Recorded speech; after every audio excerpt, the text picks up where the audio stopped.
We've been talking a lot during this coronavirus period, this pandemic, about essential services. And I want you to hear from me that I believe with everything in me that the Church of Jesus Christ is an essential service.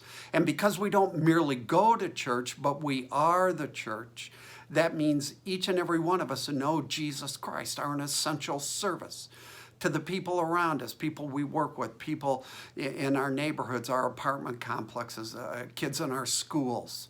And I want to take a minute and talk about what it means to be a person that provides essential services in creative ways during this period of time.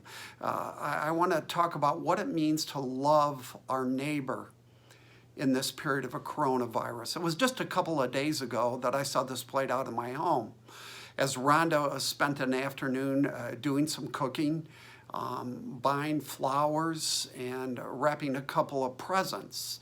And then telling me that during the course of the afternoon that when she was all done, I'd be her driver, and we were going to go deliver this food, these gifts, these flowers to 3 different families in our church. And that's exactly what we did. We dropped off some food to a woman in our church that's recovering from surgery, a significant surgery. We took some flowers to a woman that had just lost her husband, and some flowers and a gift to a young couple in our church that had just lost their father. And I thought to myself as this was unfolding, this is exactly what it means to be the church right now. We did it in ways that were appropriate, ways that we practice social distancing. You can do something like that by leaving food or flowers or a gift on somebody's doorstep.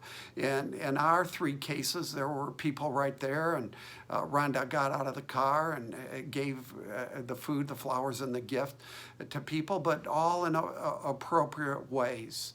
So what are some things we can do like that? Well, you could do what we just did.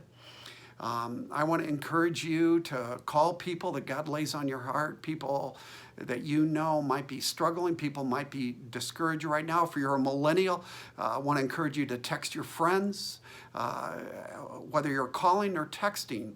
Let's use this moment to share maybe a verse with people, or something God's laying on our heart, or the reason we have hope in the midst of a real volatile period in time. Almost a unique period in time for those of us here in the 21st century. Maybe it means that you will, as you take a walk, spend time praying for your neighbors as you walk through your neighborhood. Take a moment and turn your walk into a prayer walk. Lift up the needs, the people around you. Do that with your co-workers, your fellow students. Spend some time praying for them. Let's think creatively. Let's think out of the box.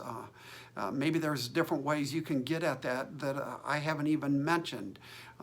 If we had time, we could go on and on.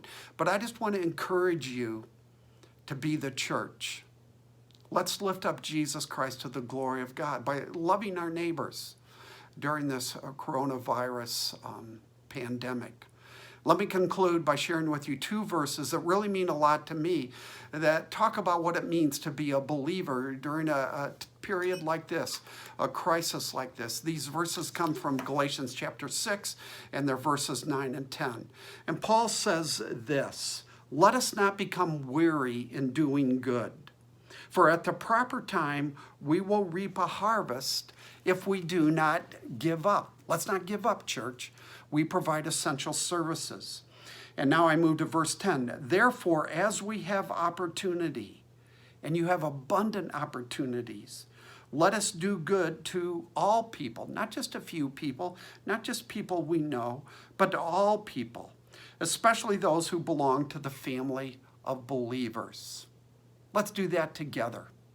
And let's, as I said, do it to the glory of God as we serve one another in this time of uncertainty.